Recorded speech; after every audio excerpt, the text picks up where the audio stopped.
All right, well, I think I'm going to go ahead and get us started here. Thank you, everyone, for being here for week 2 of the Amelia Earhart Summit. I want to invite you all to please use the chat throughout this panel today to just, take part in the conversation, ask any questions. A few housekeeping things before we get started. I'm Julia. I'm the president of Women in Aerospace. I will be recording this entire event, and it's going to be placed on our YouTube channel, the Women Aerospace YouTube channel afterwards. We ask that you please keep yourself muted and keep your camera off so that we can focus on our panelists.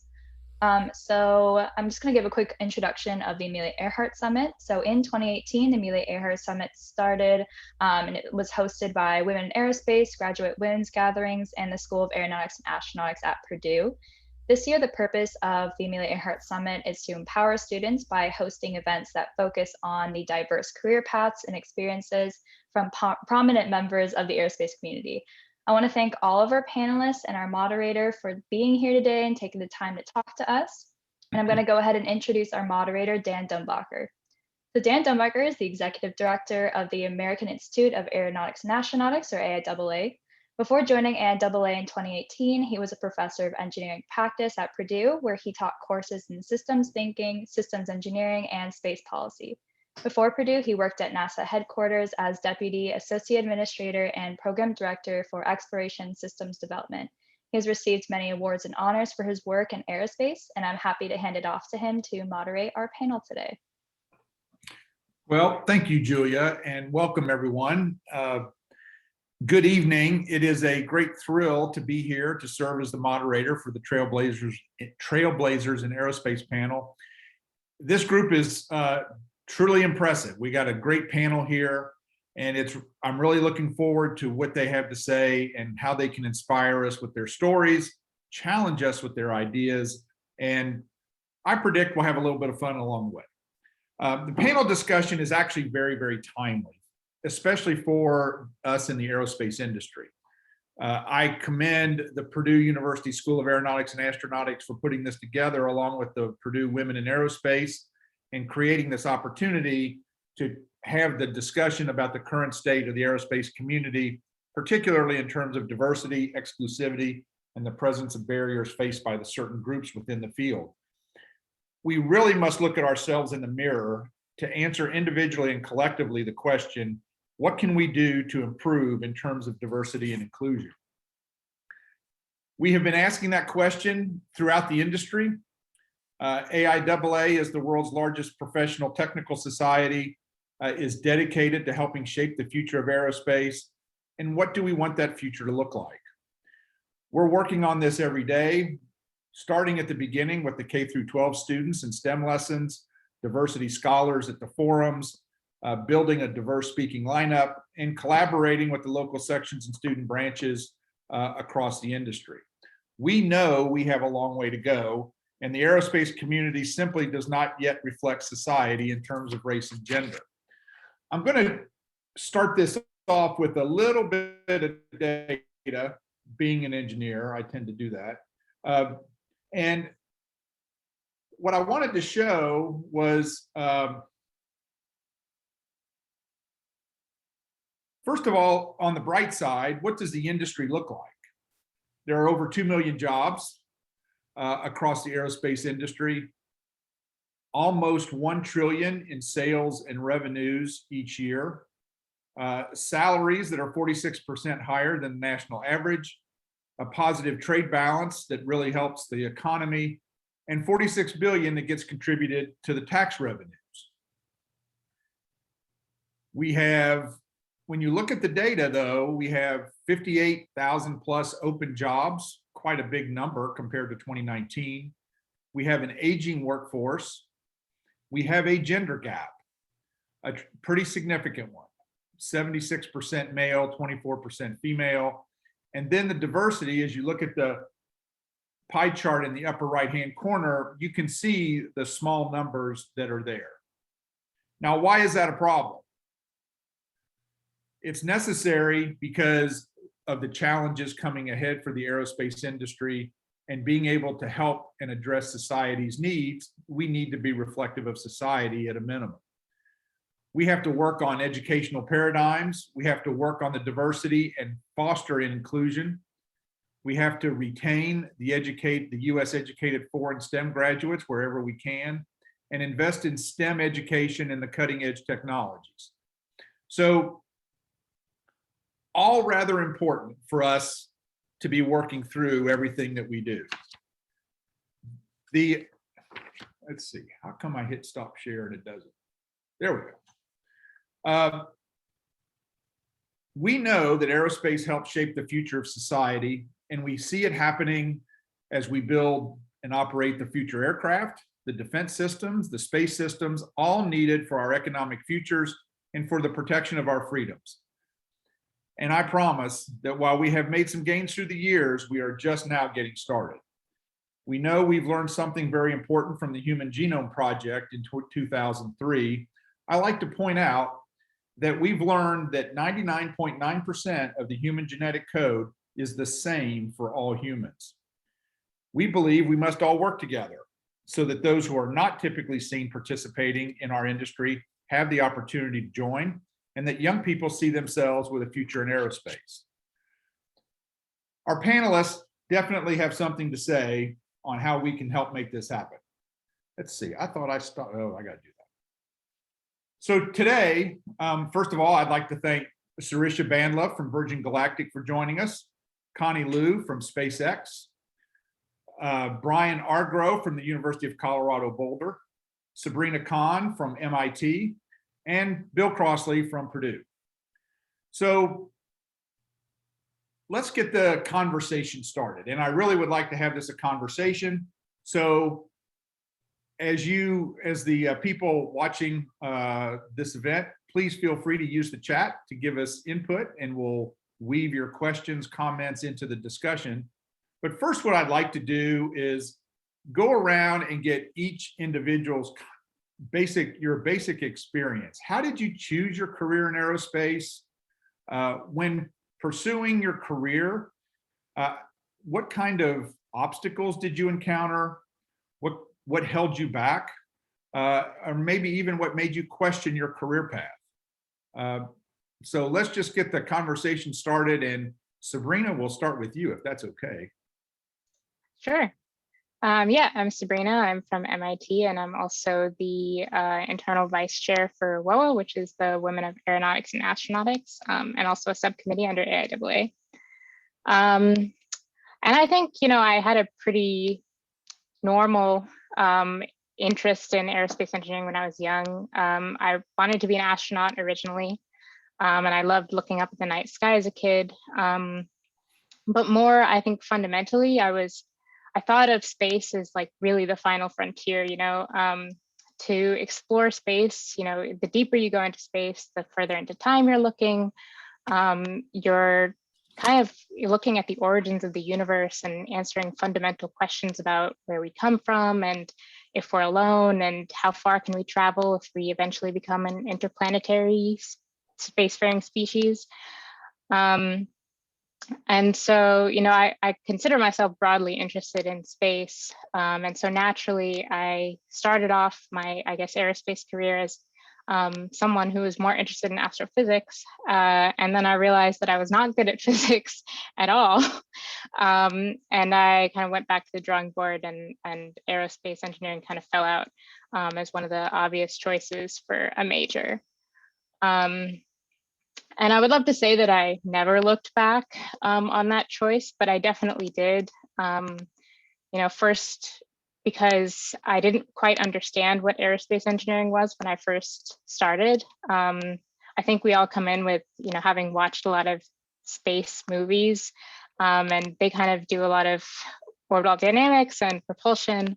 But I found that wasn't really what I wanted to do. And I quickly realized there were things like systems engineering and satellite engineering. So a lot of new options. But then, of course, there were other problems, like my cohort wasn't very diverse in my major. My first internship was entirely men. I was the only woman for a lot of the time. And even when I was part of diverse teams, I would be put in uncomfortable situations because I was a young mixed Black woman. So there were definitely, obstacles and challenges, But ultimately, I feel like aerospace and the space sector as a whole is held together by a really strong passion for a very similar thing. And I wanted to be part of this community. And I feel like, you know, lots of changes are happening. And I also wanted to be part of that change. So really, that's ultimately why I stuck around still. And I'm very happy to be here. Excellent. Well, thank you. So Connie, how did you get started in this and what kind of obstacles did you run into? Hey everyone. So say that I like to blame my brother for getting me into aerospace. He was me, and he's also an aerospace engineer. He stories about space and aliens, and this they were all made up stories, not entirely true. I got really interested in some of what he was saying of planets, and so for me, my love for, and I asked the question, I want to go visit these things. Well, you have to get on a rocket to go. And I asked, well, what's a rocket? And that kind of set me off to where I am now. Of my main interest is in propulsion. And so I guess I knew that pretty early on. Went to college majoring in aerospace, that I wanted to concentrate in propulsion. And I was luckily able to carry that through, first with chemical propulsion at MIT, where I was a part of rocket team, and in my internships, and then later on with electric propulsion. And I guess I flipped back to chemical now at my job at SpaceX. But I think a big part of my encounter through school, through academia, and also is that, yeah, there is not very much diversity, both in terms of the and also just, I guess, ethnic diversity. I think Sabrina mentioned this, but yeah, there were very few times when I was in a team with even just another female. This was true in my internships. One of my first ones, I was in a team, I was in a propulsion group. There were, I think, 40 some people, and I was the only female. And this was difficult as a young engineer to first try to relate to somebody. I mean, I didn't have issues working with the people on my team. I didn't have issues talking with them, but it was kind of hard to find a mentor where I could relate to a lot of, or maybe not relate to, but express myself in a way that made me feel more comfortable. And I think that was one of the things where, when I was first starting out, that it was harder to kind of find that connection. But I'd say that I've been lucky in that a lot of the people on my teams, a lot of people who I've interacted with, have been very supportive of when I've brought this up of not being able to, or not being able to find a female mentor, or find somebody to have like an alternative perspective on the issues I was facing or what I was going through. They were very supportive in helping me find others who either had gone through the same thing, or finding, for me, it was a female mentor. And so I think with that, that was of the more difficult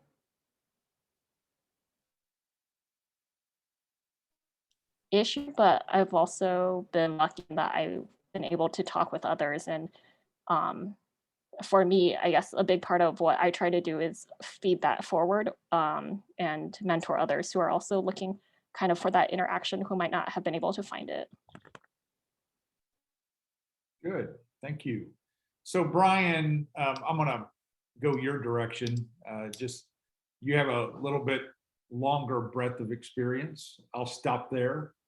And what got you into it? What were some of the hurdles you've seen over time? I'm sure you've experienced a few. Just give us an overview of how you, in some of the ways you handled them along the way. Well, thank you, Dan. I started in my hometown of Stroud, Oklahoma, a small town of about 2,500 people. It's still about 2,500 people. At the time, Stroud was, this is the early 60s. I was born in 1960. The town itself was segregated, although the schools were desegregated. And one of the things, so we, the Black kids lived on, there was a county road that separated the kind of dividing line. And it was actually pretty fortunate for me that the school would not send a bus to pick us up. In fact, later on, the folks in our neighborhood actually collected money to buy a bus to get us back and forth to school, because the school would not, didn't send a bus out for us. But the good thing was that when we walked home, there was a library between the school and where I lived. And I would stop every day and go into the library, and the librarian, she was more than happy to introduce me to books and so forth. So I read Tom Swift and some of the books of those days, and that was it. And then when the moon landing came, that was it. I do have some memory of Gemini. I don't remember Mercury. I certainly remember Apollo. So I was sold at that point in terms of I wanted to be involved in aerospace. And it was truly aerospace because I also knew about the X-15 and some of the other things that were going on at the time. So it wasn't just the space program. But when I graduated from high school, I was a valedictorian and a National Merit Scholar. But in which, if I hadn't had that National Merit Scholarship, I probably wouldn't be sitting here today, because that was my ticket. It's interesting because when I graduated from high school, I had algebra. The math that I had was algebra 2, algebra and geometry. And of course, when I went to the University of Oklahoma, to enroll in calculus-based physics, you could imagine what that what that was like. And so, but my National Merit Scholarship provided summer employment. I worked in the oil fields in the summer, funded by Sun Oil Company. And so I used the summer, that first summer after my first year of getting my first C, the first C I'd ever had in my life. And it was devastating. But that summer I took my physics book and my calculus book out in the field with me. And, the welders and the pipe layers, they teased me, they called me schoolboy. But that summer was the difference. And then, so when I came back my sophomore year, I was ready. And, and so I never looked back. So that's kind of the origin story. One of the other things I'll point out, though, in talking about diversity and in terms of some of the things we've seen that have been revealed in the past year, things that have always been, been part of our society, but have been exposed really in the last year. And that is, I remind people that, I was born I'm older than the Civil Rights Act. I'm older than the Voting Rights Act. And we, here recently, we've seen the efforts to limit voting rights. And so, I bring that up to mention that these things that we think have been resolved in terms of access and diversity in our society, we still have a lot of work to do. And a lot of the things that people thought were, if not solved, that we didn't have to really pay much attention to, this last year has revealed we have a lot of work to do in this country. Very, very true. And Brian, I can relate to that a little bit, having spent some time in an elementary and middle school in North Alabama in the 60s, in Huntsville, with all of the rocket stuff going on. And the school I went to was actually 40% African-American and 60% white. And we didn't know what discrimination was until we left that place. Yeah.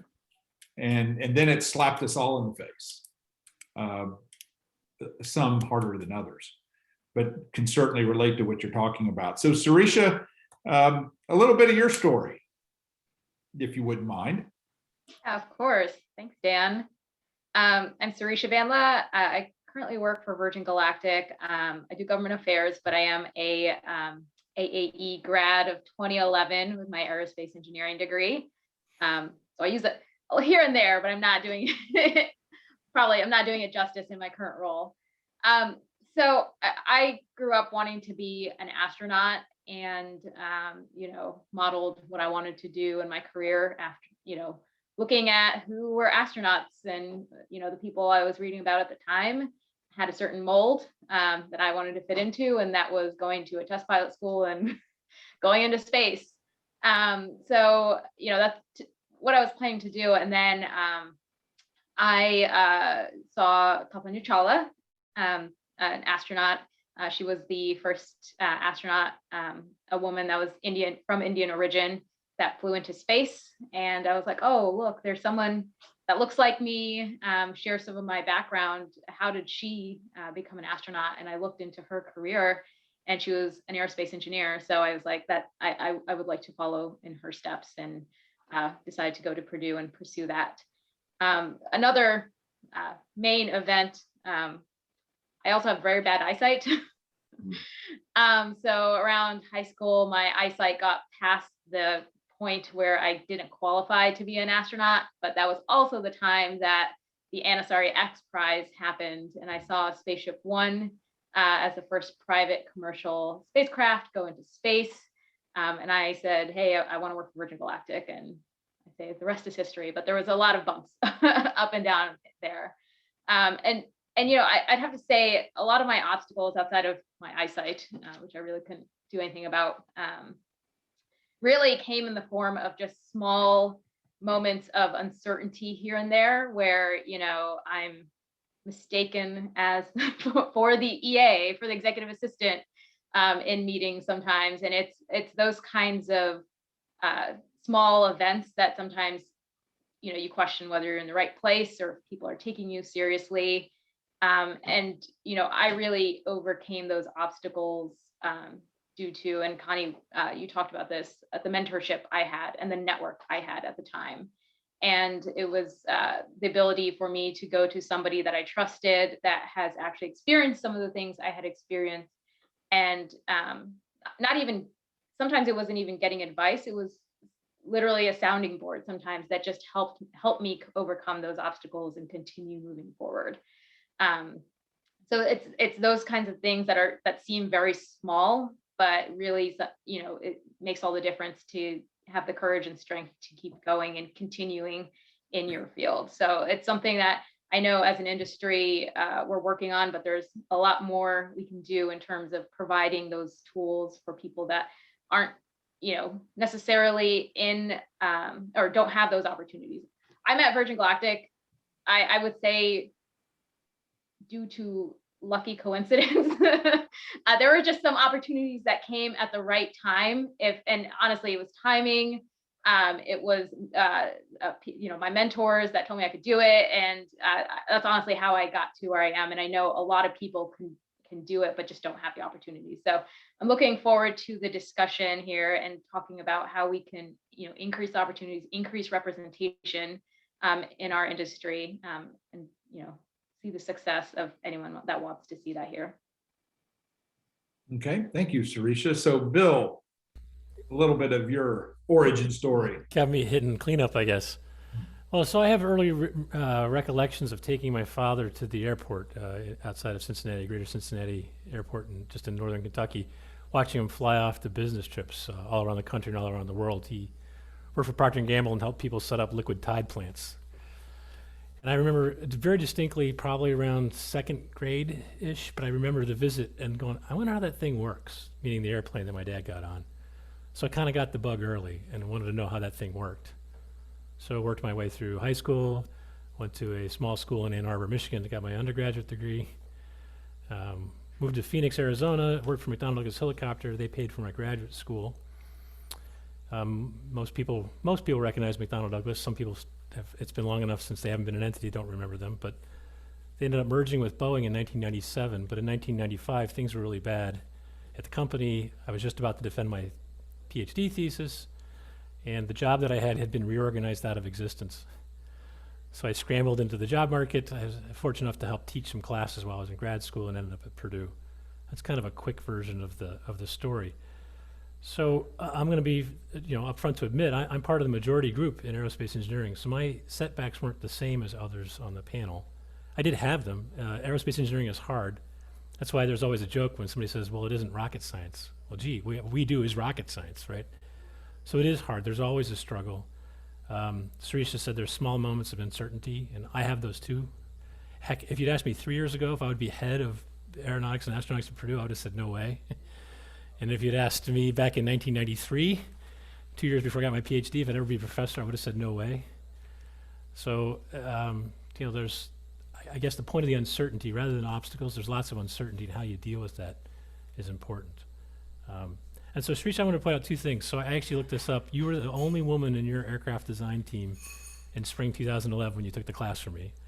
So I don't know what that was like for you, but it's clear that you were one of the different in that particular group. And so I was aware of that. And you actually said you might not be using your AAE degree, but I actually think you are. You're just not using it how you expected. So I just wanted to sneak that in there. That I think that's actually, you're still using it, just probably not how you planned when you were here 10 years ago. Yeah, absolutely. I have to say, going to Purdue, everything I learned really set the foundation for what I'd be doing after graduation. And it's not something that I thought. I thought I was going to school to learn to engineer, and then I'd go to my job and I'd know how to engineer. And it's a consistent learning process. But when I was, taking your class and taking class at Purdue, they were really giving me the foundation to be able to learn and do the job. So well, thanks. Completely appreciate it. That's good. And Brian and his colleagues do the same thing. We have many colleagues at the universities trying to do that, trying to get you to learn how to learn. So I hope that captures it, Dan. I did have setbacks because it's hard. I think every engineer going through school, it's hard, and your job is hard, and there's stuff you don't know, and you have to figure it out, and you have to use your best judgment, and that's always difficult to do. So there's always setbacks. There are always setbacks. Getting good mentors has been mentioned as a key part of that. Having the network, I think, is another big part of being able to get through those setbacks. I wanted to focus a little bit on the setbacks that the women and the underrepresented minorities have to deal with in this arena. I'd like to go back and get your ideas, whoever wants to pick it up, about whoever wants to start, of how to go about addressing these setbacks. Some more of your stories, more of your examples, I think would certainly help the audience start to figure out how they might, what do they need to prepare for? What can they be doing now to prepare for the future? What suggestions would you guys have in terms of working on a diverse team, and how do you work with the team dynamics, or whatever it might be? And just whoever wants to start, we'll just take this conversation wherever you want to take it.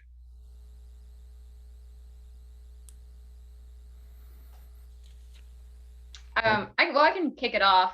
So I think, so Professor Crossley, I actually don't remember being the only woman in your class, but there was a class at Purdue.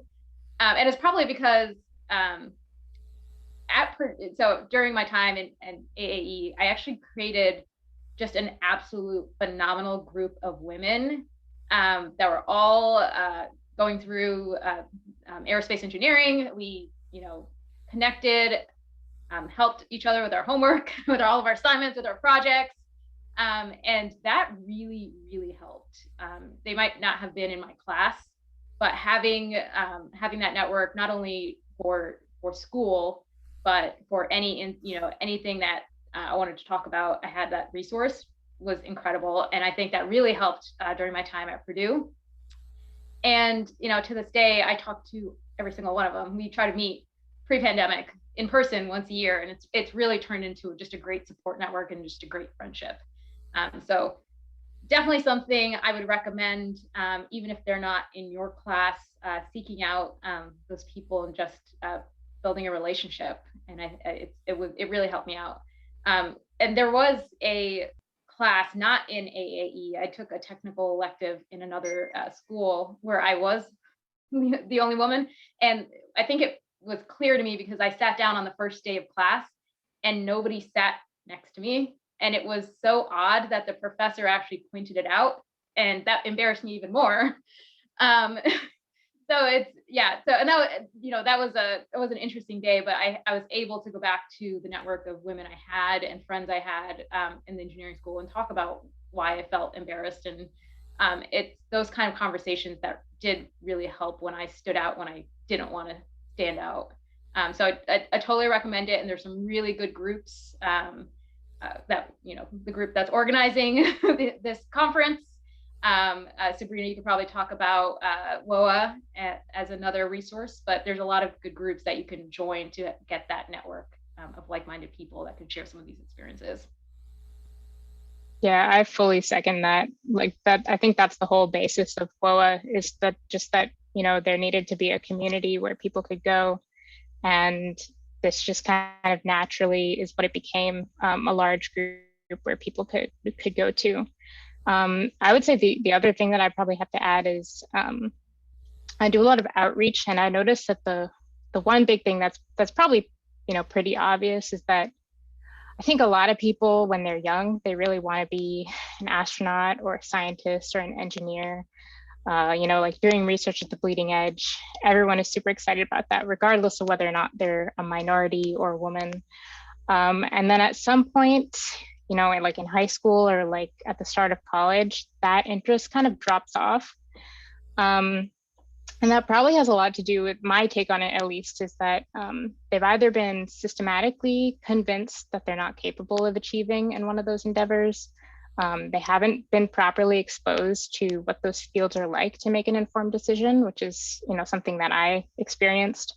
And I definitely think specific to aerospace is, and maybe others can have a different take on this, but it's not something that you would right off the bat think is employable almost anywhere for almost anyone.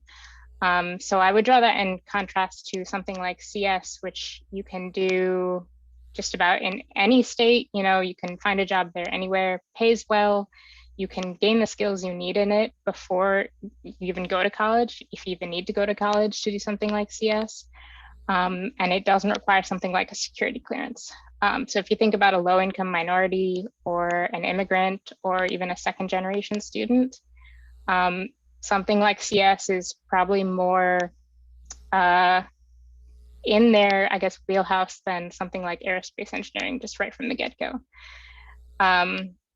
So I think that's one of the hurdles. And I think solving a lot of those problems just comes down to educating people early on that here are the options, and you know, here's what the fields actually look like, and here are some of the things that you could be doing, and just getting them excited about it and feeling like they can achieve in those.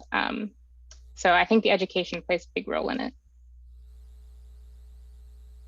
Well, I would add, you know, and you know, as I become older, I realize you know, I probably sound like the, you know, the old person in the room, but there are some things that are invariant. You know, there are constants, and you know, starting with your own character and integrity, and being someone that can be counted upon. You know, in terms of being part of a team and so forth. Those things are important. I know that I think back to you know, MTV had a show, Jackass, you know, that some years ago, and it started to kind of promote this sense that you know, being crazy, being nutty, you know, was always the the way to go in that. But I think people are saying, and then, followed by, social media, social networks where people put themselves out there and not necessarily in the best light. And those things are permanent now. Once you, put those things out, it's kind of permanent. So be protective of your character and your integrity, because you want to have a reputation that people will seek you out to be part of a group in terms of or a team, and that you're someone who can be relied upon. So that it may sound quaint and old-fashioned, but I think that there's still when it comes down to it, that's what people look for when they assemble groups and teams to get the job done. That's the kind of people they look for. And Brian, I couldn't reiterate that more. That I think you're right on the mark. That's a key point. It bared out in my career as well, that the integrity matters, and being seen as dependable and being able to take on the challenges is, people will come find you.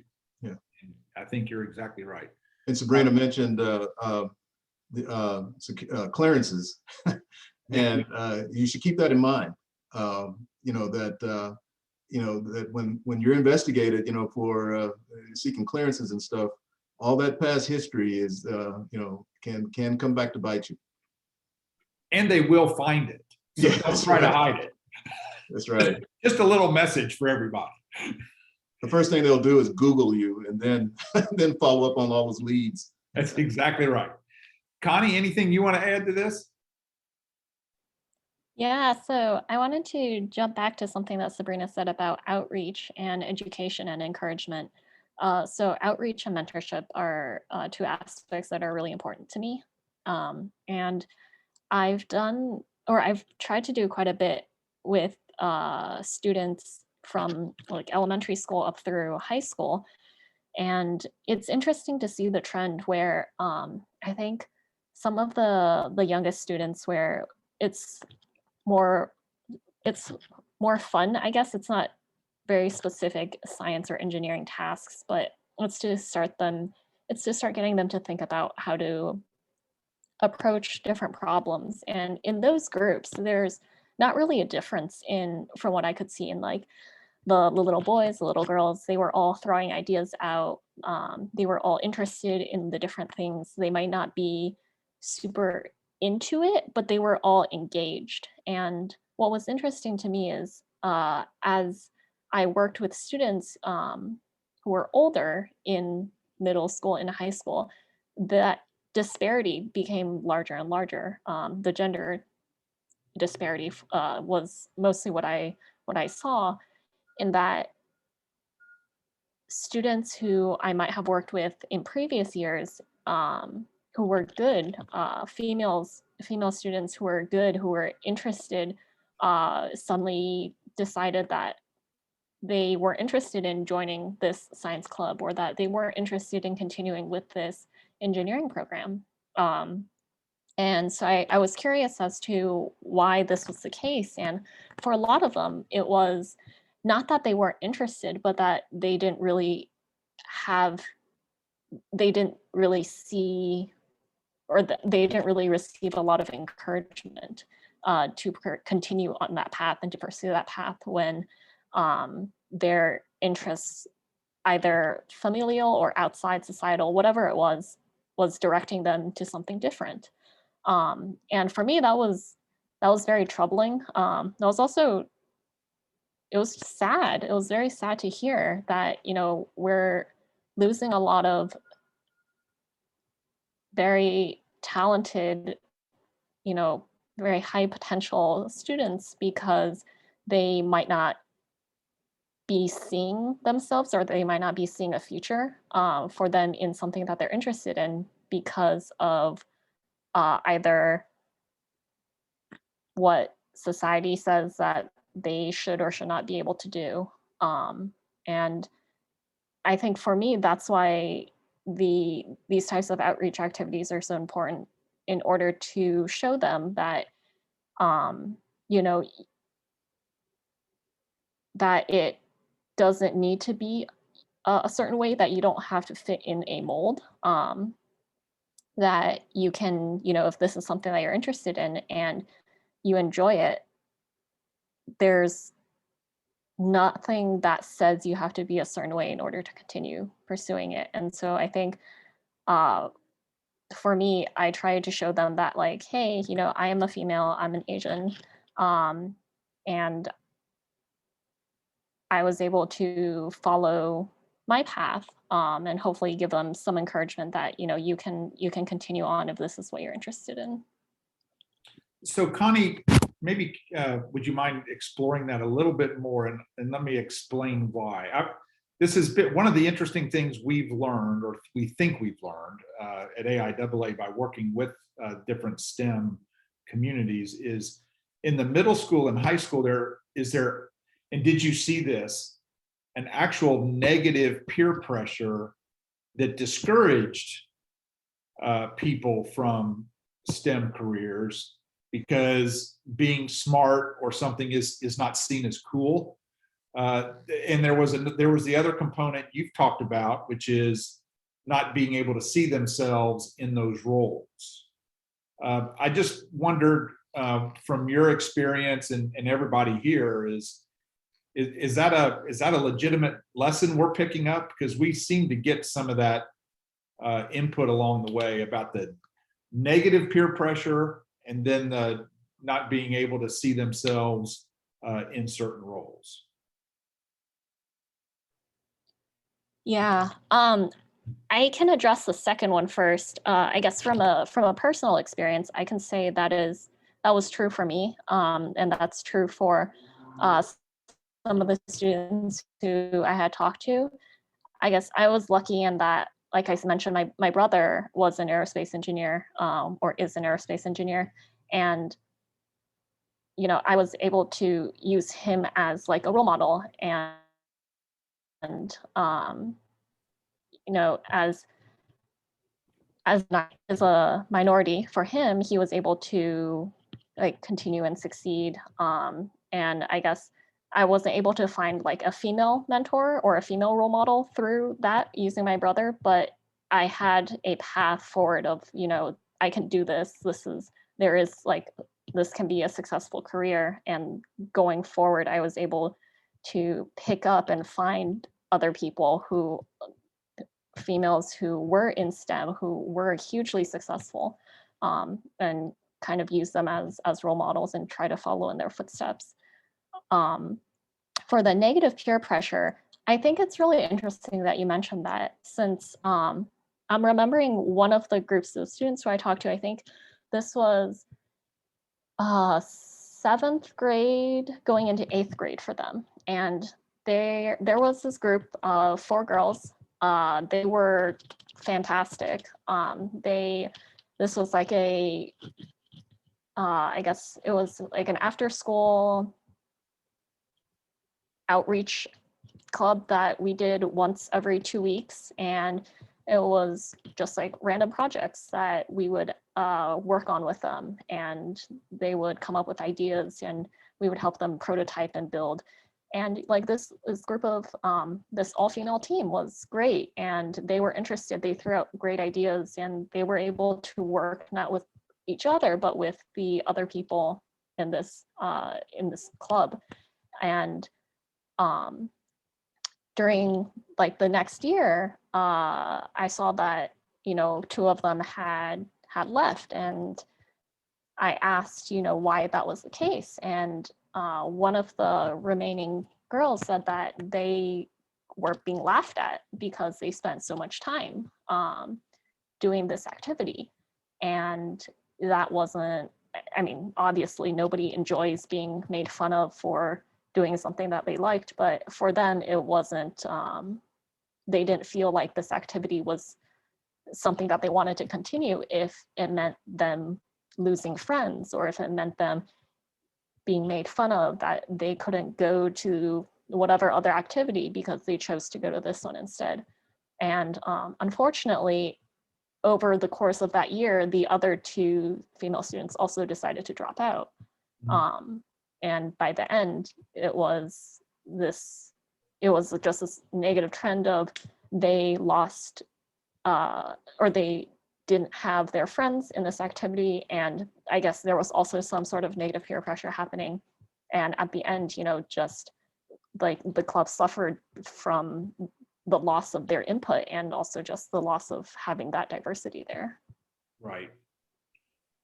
So in what you've seen, I know Sabrina kind of touched on it as well, are there things that WOA or other organizations could do to maybe help get people through that negative peer pressure time so that they can continue on with pursuing their interests? I mean, this is kind of getting back to what Sarisha said, but I think part of it is, yeah, having, I guess, a support network or community that you can go to that you know will always bolster you and tell you that it's okay to keep pursuing this, and it's, you know, your interest is justified and it's exciting. I know that I've had experiences where, you know, like I might be working on the house or helping my dad work on the car, and I might go to somewhere like Home Depot and I'm looking for something, and inevitably I get asked, do you know what you're looking for? Like, do you need help? And it's said in sort of a condescending way, and it always made me feel like this is maybe a space that I don't belong in for some reason. So always being able to kind of go back to someone who will support you and give you that kind of that extra push you need to stick around, I think is very helpful. I'd also, you know, representation matters. I mean, there's, you know, students grow up wanting to, you know, they always look at somebody, and that's usually the start of like, I want to do what they're doing. And they need to see themselves in that person. It's so much harder to connect if it's somebody that's completely different from, you know, your background, your cultural background. You know, so I think giving people platforms that are doing cool things, that are from diverse backgrounds, diverse, you know, upbringings, I think that will really help.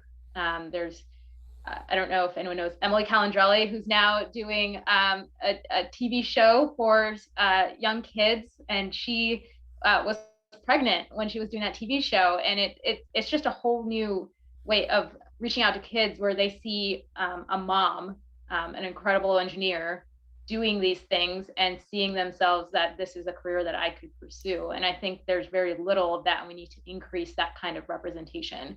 And those people are out there, they just don't have a platform, and we need to do the work to give them that platform. And I'd also have to mention Beth Moses, who's our chief astronaut trainer, also Purdue grad, so very badass. I mean, if I had saw her when I was young, I'd be like, yeah, I'm going to be a chief astronaut trainer. This is an incredible woman doing amazing things, and she's someone I can relate to. It's just, so that is probably an area where we can all work on as an industry. Yeah. Okay, good. Let's see. Arlie just put a note in that Beth Moses spoke at the summit last year. So, and she agrees that she's incredible. So you're in good shape. You're in good company, Sarisha. Let's turn the conversation a little bit, and let's go to the university kind of level now. And I'm going to start with Brian and Bill in terms of what can be done from the department position, the faculty position, to help pull forward the diverse communities that we need for the industry. Bill, you want to start? We could go either way, I think. There's lots of headspace, right? There's lots of room for us to improve. So let me get that out there up front, right? I mean, the statistics you showed, Dan, about the industry and some of the dimensions of diversity, we're just as, you know, maybe even worse than that. Access has been an issue, so somehow the university's got to figure out how to change the access. A lot of students from underrepresented groups are also, you know, from social economic disadvantaged position. That's something we need to work on. Your representation isn't going to change overnight. We give tenure to faculty, and that's essentially a lifetime job, which we value pretty highly. So we need to make sure that we're making space for success for, you know, faculty from underrepresented groups, women faculty, make sure that they're not the only, I know it's one of the prompting questions, but when you have women faculty, they can't be the poster person for the department. Or if you have a faculty of color, they have to get tenure and promoted. We have to make sure we balance that. We need people like me in the majority group to also help be, you know, allies and support, so that, you know, like Sarisha said, if she was looking for students, I don't think she was the only student in the class, Sarisha. I think you're the only student in your design team. But still, even with that, though, the point still is that if that's all she sees, she needs people like me to at least know that I'm supporting her. I don't look like her. And we need more people saying, yeah, I'm in the majority group, but I support you. We can't have bystanders. We need to be encouraging. And I don't think we do that well enough. I think there's kind of there's been a lack of awareness in the majority class, I think, majority group. So we're working on those are places we need to work. One thing I wanted to point out, I think maybe Connie said it, but I can't remember exactly who. I wish I had this sharp, and I know it's being recorded, so I want to put all the right caveats around it. I don't have the number in front of me, but I've been told that one of our study abroad partners in Europe, their aerospace engineering program is at least 40% women. And we're about 16% here at Purdue. So that speaks to something being cultural about it, right?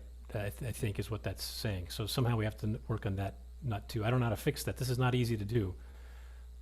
Those are a couple quick ideas. I don't know, Brian can give a few and we can go back and forth on where to go with that next. Yeah. Well, so starting with students, I'll comment on students and then on faculty. Our recent dean, who now is at JPL, Bobby Braun, declared when he first took over over 3 years ago at Colorado that one of our goals would be gender parity in the college. And so that's where it started. So he made that statement. So you have to commit. And so that's the first thing that has to be done. So he committed. And then the people who basically were told, make it happen. And so people started to, admissions strategies were being developed and so forth. So if you look at the most recent classes coming into the College of Engineering at CU, we have reached a gender parity. So we're about 50% women coming into or close to 50% women coming into the college. And so, of course, that has to propagate through before you really see the change in the numbers. So then that moves to the next thing. So now you have a pipeline, but then there's retention.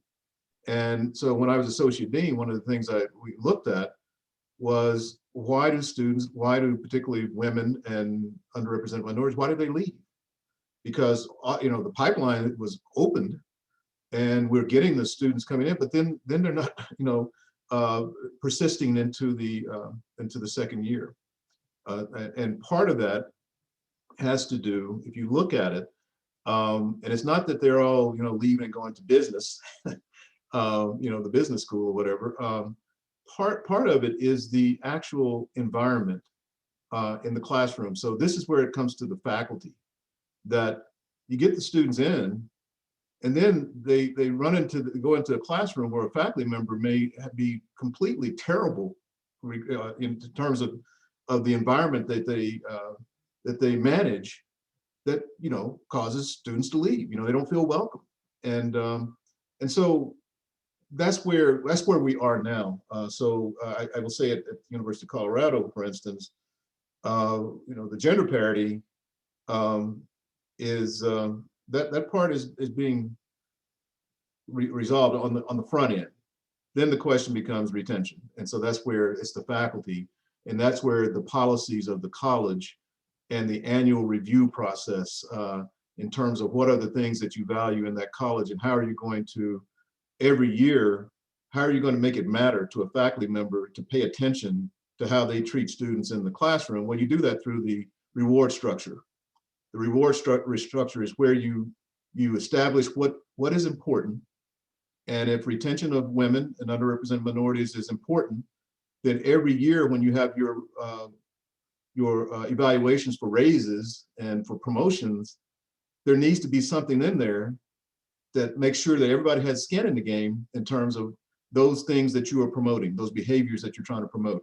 Because if you don't have it there, why would your top researcher, for instance, decide, rather than writing that next proposal or that next paper that I know is going to get me a raise or promotion, I'm going to spend some time thinking about something related to the retention of women and underrepresented minorities.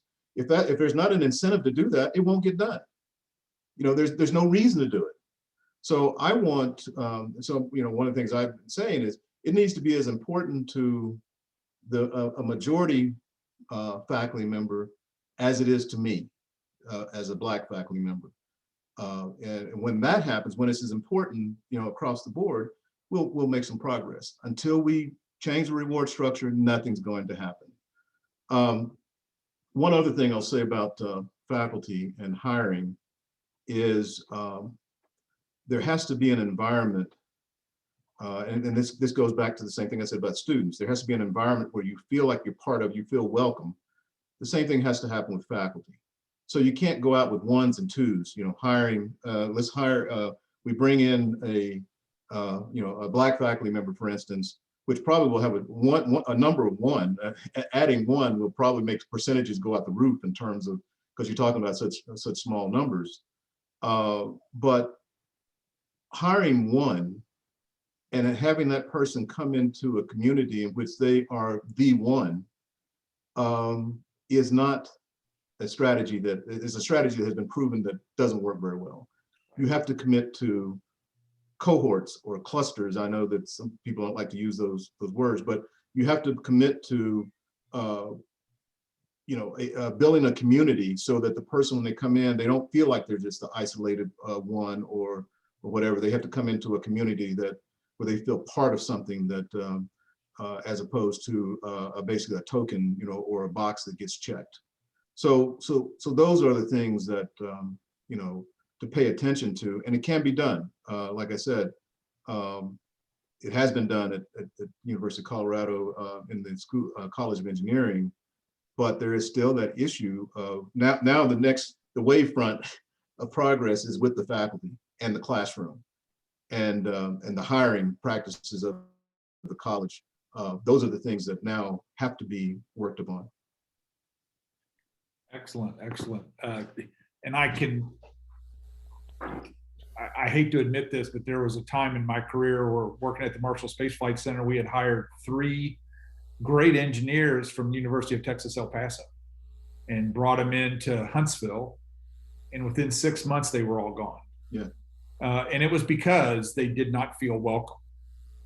They did not have a support network in the community to help them navigate all of the day-to-day life outside of work. So it's more than just the environment around the work, around the class, or around the campus. It's also that support structure that's outside the workplace for everything else. So we've got one comment here, wants to kind of go back to something Sabrina brought up, and that is pulling on what do you think? Do you think the aerospace industry is too focused on defined education paths? Sabrina pointed out that computer science majors can do all kinds of different things. We have this conversation mostly in terms of the aeronautical or the School of Aeronautics and Astronautics, and this is where Bill likes to make the joke about Dan's allowed in the room, even though he has a mechanical engineering degree. So what do you guys see? Is that a problem where maybe the industry, or at least outside of the industry, we don't focus enough on talking about all of the disciplines that are needed and pulling in diversity, using that as a tool to help the diversity? I throw that out there. I'd like to get your guys' reaction. I'm actually super passionate about this. Thank you, Kate, for asking that question. So I actually transitioned into planetary science. I'm still technically an aerospace engineering major, but I also have a planetary science degree now, hopefully in 2 months. And I noticed after having done like 1 year of an internship with a lot of the planetary science folks is that a lot of them don't consider themselves to be part of the aerospace engineering like industry umbrella, I guess, even though a lot of them are doing work with missions and mission data, and you know, they're very heavily involved. They're working with instrument engineers from JPL and NASA. So yeah, I very strongly believe that people outside of aerospace engineering are part of aerospace, and there are pathways into aerospace from these different degrees. And I think it's a matter of exposing the students to these different classes, like, you know, you could take CS or robotics or, you know, planetary science, earth science, and then telling them, here are the different ways these all kind of integrate into aerospace engineering as a whole. Even if you do this major that's not aerospace engineering, you can still end up in the industry. So yeah, that would be my perspective on it. I definitely think that educating them, even within just the aerospace major, and telling them that there are these different options is important. Yeah, and I think that's also the beauty of where our industry is going in terms of commercial space. You know, it used to be a lot of contractors, and now we've got a lot of companies coming in, startups, building businesses, and engineers are great, but they're not always great at business. And this industry really does need, you know, all majors to survive: finance, business, legal, in addition to engineering. And I think maybe we could do a better job at communicating that, because I think when people think about working at Virgin Galactic or SpaceX, they probably automatically think that you need to be an engineer, but there are so many more positions available to be a part of this industry now. Yeah, I wholeheartedly agree with that and second that. We need exactly for, I feel like, I guess my experience is mostly in industry, and so that's what I can speak of, but we need people from all fields and with all majors, all different experiences in order to make, I guess, this aerospace company or this aerospace industry move forward. So it's very much true that it's not just aerospace is not just for aerospace engineers or just not for engineers. And yeah, making that, I think, more clear, and maybe having the default of like, oh, you have to, you know, you have to be familiar with airplanes to work at Boeing, or oh, you have to, you know, be interested in like building rockets to work at SpaceX. It's not just limited to that. I think there's two lenses to that, right? I think one lens is the aerospace industry writ large. And so Dan, if we joke about it a little bit, because Dan and I have known each other for a while, but he was an ME, but he worked on rockets, right? And just where your degree is doesn't necessarily limit you from being in the aerospace industry. But the educational experience is different, or we wouldn't be a different department from mechanical engineering. So I think there's a challenge in aeronautics and astronautics or aerospace engineering where you say, okay, these are all the things you can do in there. And I think that's a challenge to make sure that appeals to a diverse set of people. So we're not just, you know, we're not all talking about, oh, what's the latest fighter plane, and looking at all the, you know, that I've heard some of that feedback that actually turns some people off, that some students are like, oh yeah, that's an F-16 and that's the F-18 and the F-35 is this and F-22 that, but we're more than just that. And so that's an aerospace engineering part. I don't know if I'm making sense here. I'm trying to say that I think there's two aspects to that. One aspect is the aerospace industry is very big and needs people with all kinds of backgrounds. And that's a good way to make the aerospace industry more diverse. And then if we're looking about aerospace engineering, I think we've got our own challenges that we have to make the aerospace engineering, what we do in the 4 years we have the students, appealing to a more diverse crowd of students. I don't think they're exactly the same problem. They're related, but they're not exactly the same problem. Yeah, I often cite the leadership role that aerospace engineers often have in companies, and you know, sort of brag to our I guess with a certain level of arrogance. And I have to be careful because I don't have, you know, I've not, my career has not been in industry, but there's a certain level of arrogance where I say that, you know, the aerospace engineers are the ones who go into industry and hire the electrical engineers, the computer scientists, and assign them to do the things that are needed for the system. I view the aerospace engineers as the system integrators, you know, to have, that doesn't mean that the knowledge is shallow, because you have to have a depth of knowledge in multiple disciplines, multiple topical areas in order to be the integrator. So you can hire the computer scientist who, for instance, is focused entirely on code. You can hire the, sorry, Dan, the mechanical engineer. Hey, I'm staying, I'll join in later. You can hire the mechanical engineer who's going to focus on the 4-bar mechanism.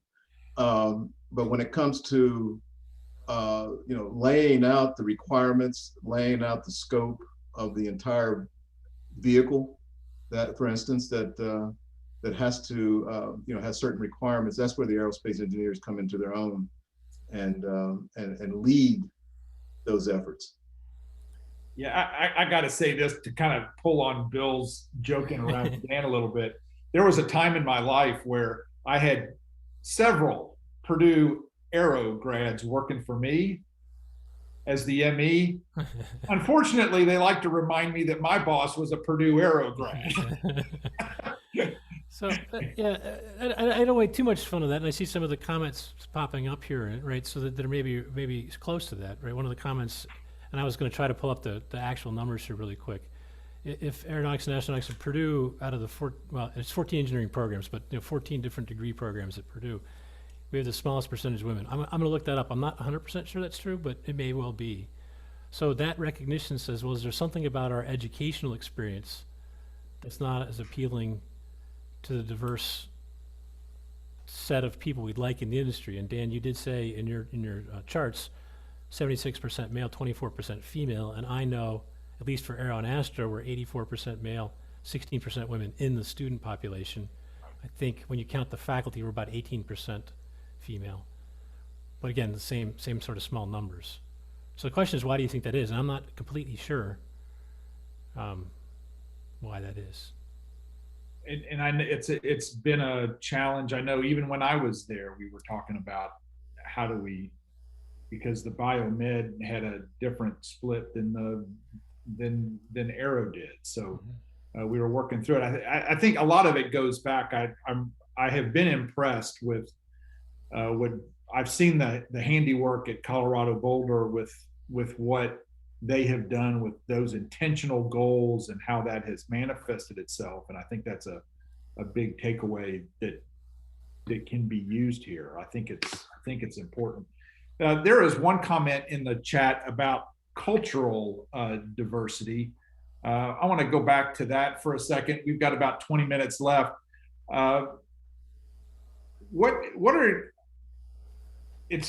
There's a frustration that some people, because of their cultural background, cannot maybe pursue all of the opportunities in aerospace. And I know there's all kinds of external drivers on that. I'd like to get your guys' thoughts on that, the cultural diversity here and the challenges ahead that we have. Is that something we should be taking on? How important do you see that to be in addressing the challenges of the future?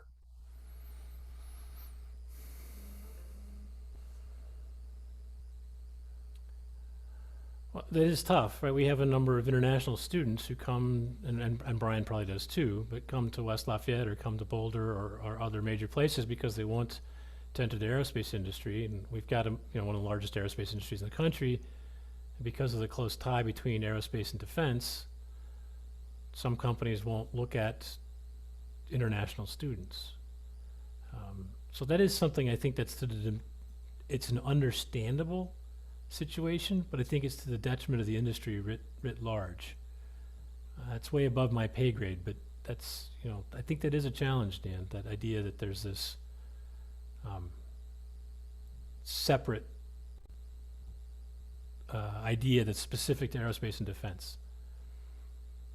Yeah, I think I've even started to hear some of the conversation, which I actually kind of can relate to, is that the ITAR regulations and some of those things have actually been done to our detriment. Yeah.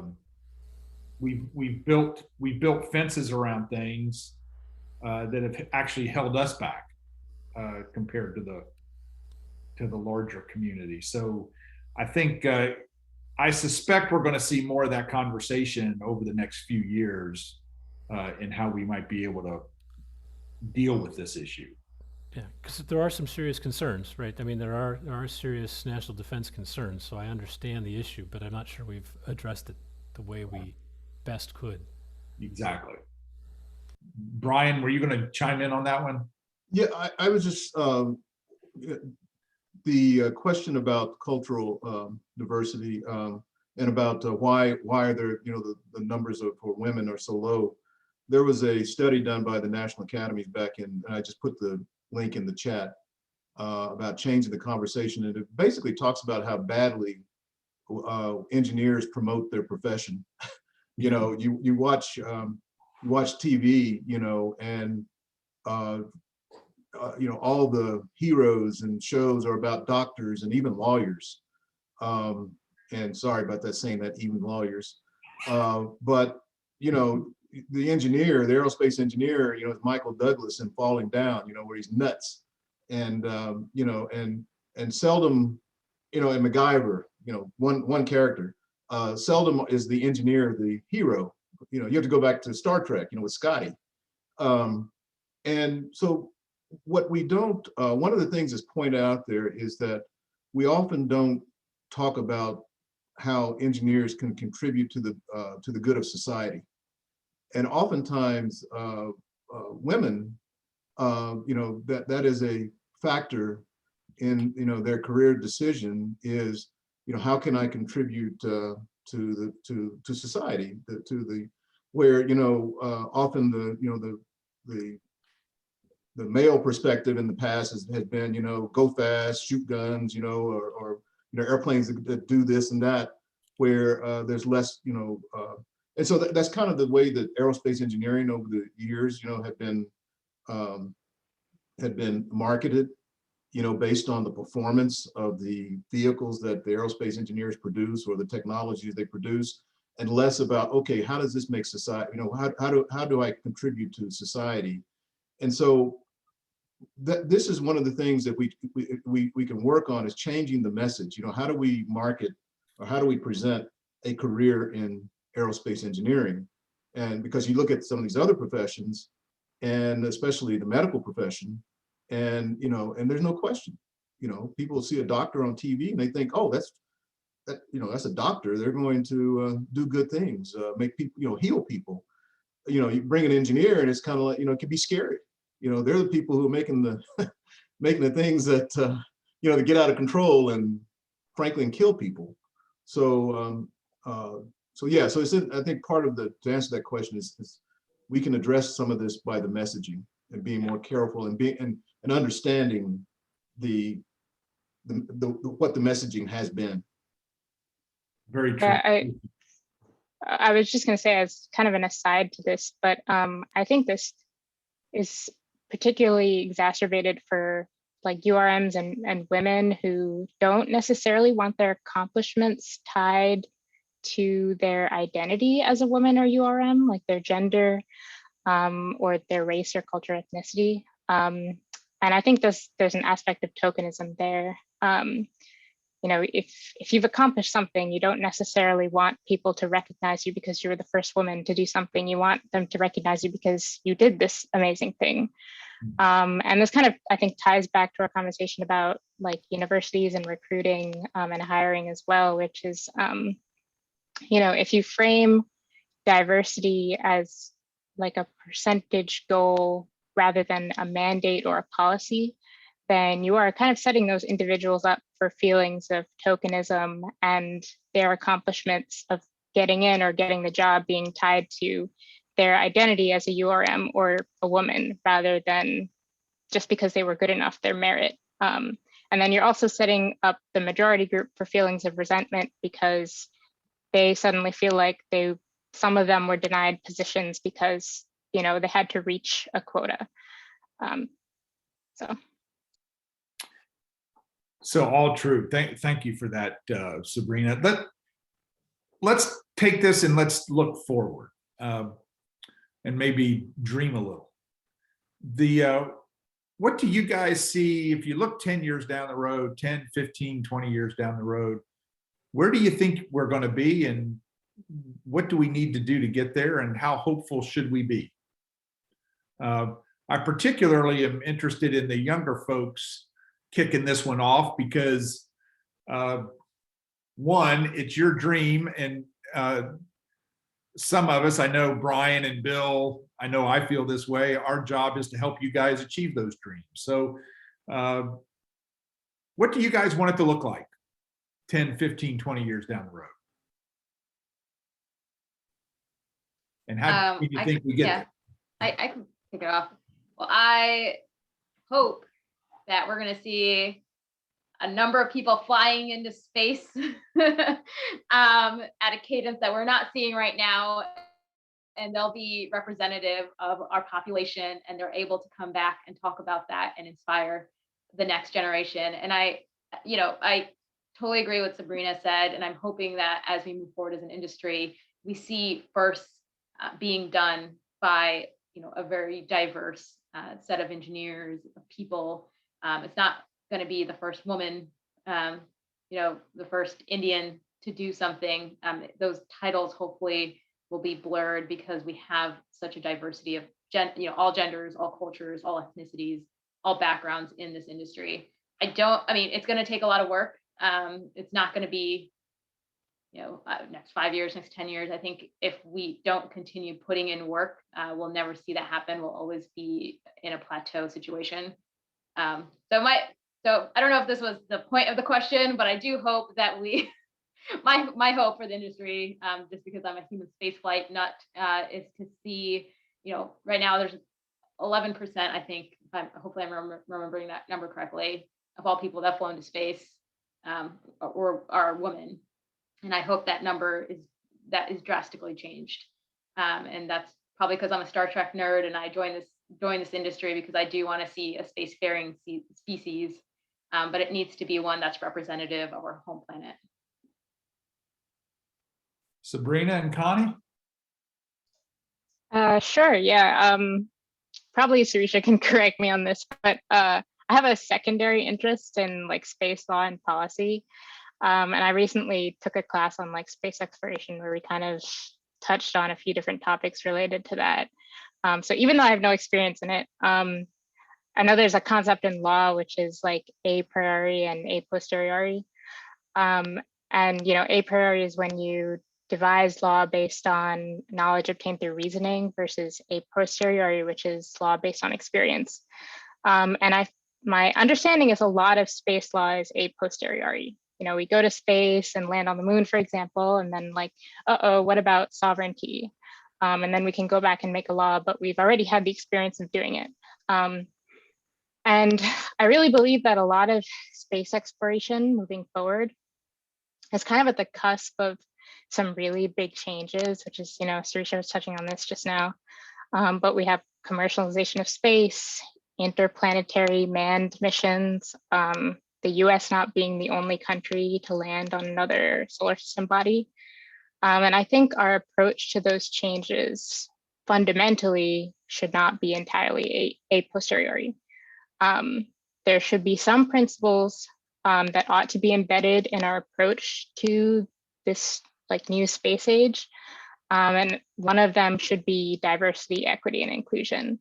And if we don't tackle those problems now, then we can be setting ourselves up for much, much bigger inequality problems down the road.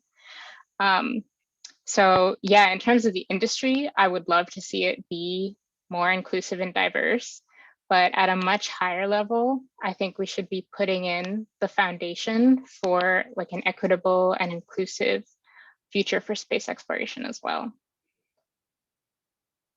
Excellent, excellent. Connie?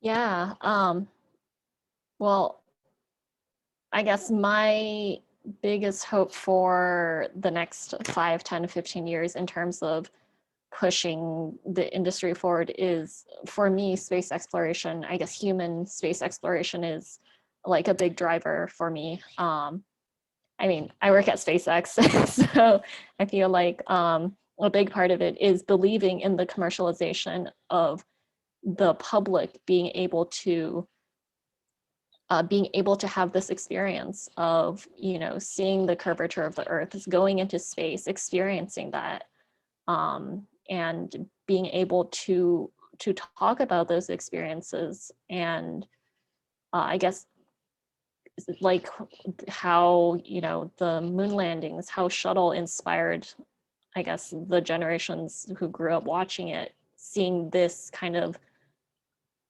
just this inflection point in how we're seeing space exploration and how we're kind of pushing forward in this aspect. I'm hoping that we really are reaching like a big change, a big inflection point where, you know, things take off.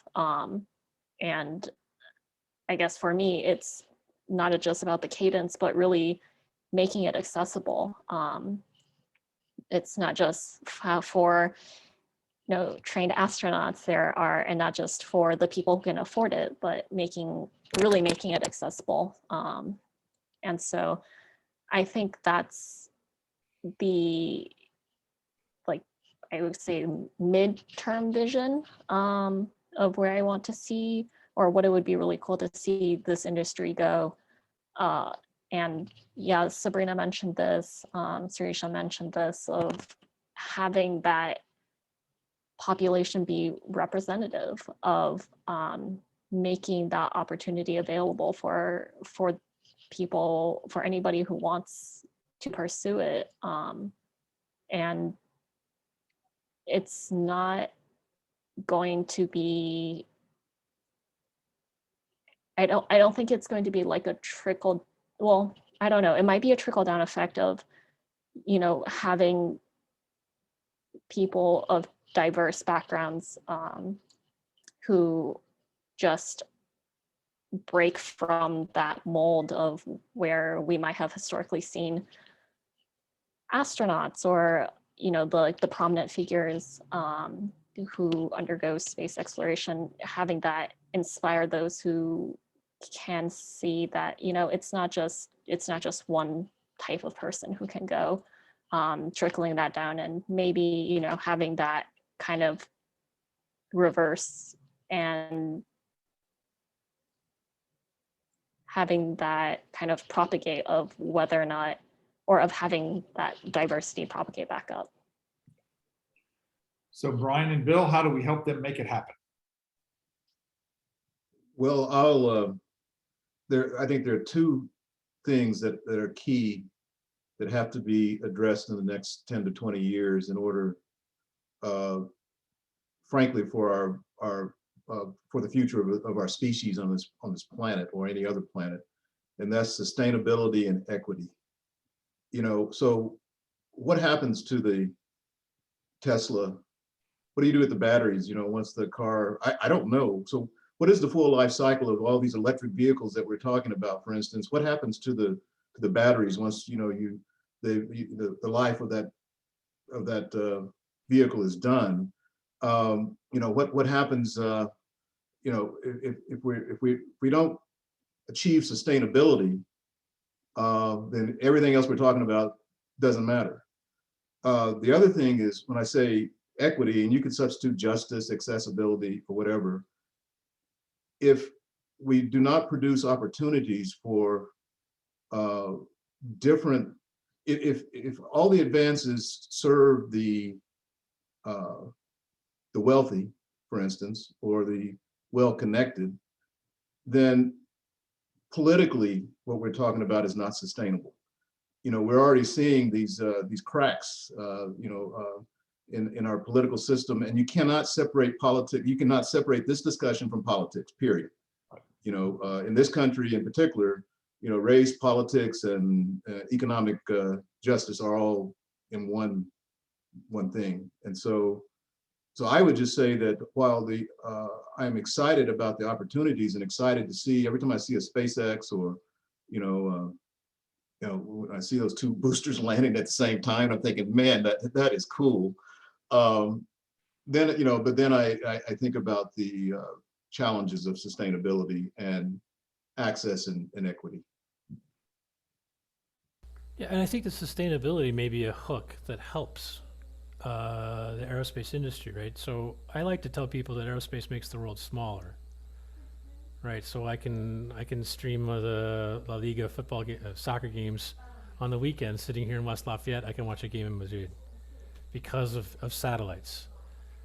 And I've had the chance to take my family to see Venice. So when Venice has the high tides, the Aqua Alta, and we hear about it, we actually have a connection to it because we've been there.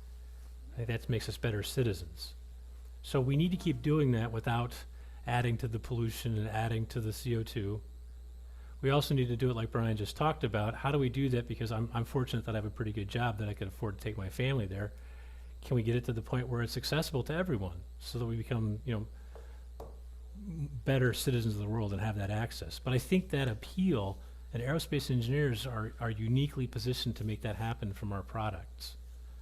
So if we can make that appeal, like how do you get to space? Well, you get to space with a spacecraft. Who designs a spacecraft? The aerospace engineer. Sure, there's electrical engineers, mechanical engineers working on it, but I'm going back to Brian's thing, right? I mean, but I think that's how we help get to that future, is we have to focus on those things. I think the sustainability, the equity, the benefits that aerospace brings. That's, I think, and maybe that fits, maybe Brian, when you posted that, how do we advertise what engineers do? That's what engineers do. We get stuff done, and we need to get it done in a way that's sustainable and equitable. And I think that will appeal to a broader set of people to get us into the industry. That's my hope. And I guess, I'm getting the last parting shot here, but one of the things I know that's got to change, and maybe the horrible events of the past summer have reached us a tipping point, because the comment that was in here that AE has about 14% women. Actually, right now, mechanical engineering has fewer women than we do. But the point is that things fluctuate. But they fluctuate between 15 and 17% in aeronautics and astronautics. So we can't keep doing the same things we've been doing for the last 15 to 20 years and expect different outcomes. I don't know what those things are yet, but we need to do some fundamentally different things. Some of the things that Brian talked about his previous dean doing are some of those things. We need to do things fundamentally different to make those things happen, or we'll just keep getting the same results and wringing our hands about why we're getting the same results. Well, we have reached 8 o'clock, and I knew this time would go by quicker than we had thought it would. I first of all want to thank each and every one of you, Sabrina, Connie, Sarisha, Brian, and Bill. Thank you so much for taking the time and being here for this very, very important conversation. Really do appreciate it. I think just maybe to wrap up on three key points that I think for takeaways from my perspective. Number one is pay attention to your networks and communities, and build your networks and take advantage of those communities and use those to help you get over those little setbacks that occur for all of us, some more than others. I think that the intentional goals and incentives are key for us to attain the sustainability and the justice and the equity that we're looking for. So certainly want to keep that in mind and focus on what we do good for society. We're not just building airplanes for airplane's sake. We're not just building rockets for rocket's sake. We're doing it for a reason. And so we look forward to doing that. So again, want to say thank you to each and every one of you for taking the time. It's been an enjoyable evening spending with you, although I would have rather have done it in person. But at least we have this. And I look forward to getting to meet each and every one of you along the way in person someday soon. And good luck to all of you in each of your careers, and good luck in whatever you pursue in the future. Julia, I'll turn it back over to you. Yeah, no problem. Thank you so much, Dan, for moderating our panel today. I thought it was really great. And to all our panelists, I really enjoyed the great discussions we had. You guys are really hitting some great points, and I really enjoyed it. So I hope you guys had as much fun as I did. To all our participants, thank you for being here today for the second week of the Amelia Earhart Summit. We have events every Tuesday, Thursday, so please, register for the rest of the month of March. And as I said before, this is going to be recorded and placed on the Women in Aerospace YouTube channel. But I just want to thank all of you again for being here. And I hope you have a great, rest of your day, rest of your week. And if there's anything you need from me, you guys all have my email. I can also send any thoughts that we didn't get to. I can send that to our panelists as well, if there are any in the chat. All right, well, thank all of you. I'm gonna go ahead and end the meeting now, but thank you. Thanks, Dan, Brian, Connie, Sabrina, Zarisha, Professor Crossley. Thank you. Thank you. Thanks. Thank you. Thanks, Julia. Thank Thanks, everyone. you. Thanks, everyone.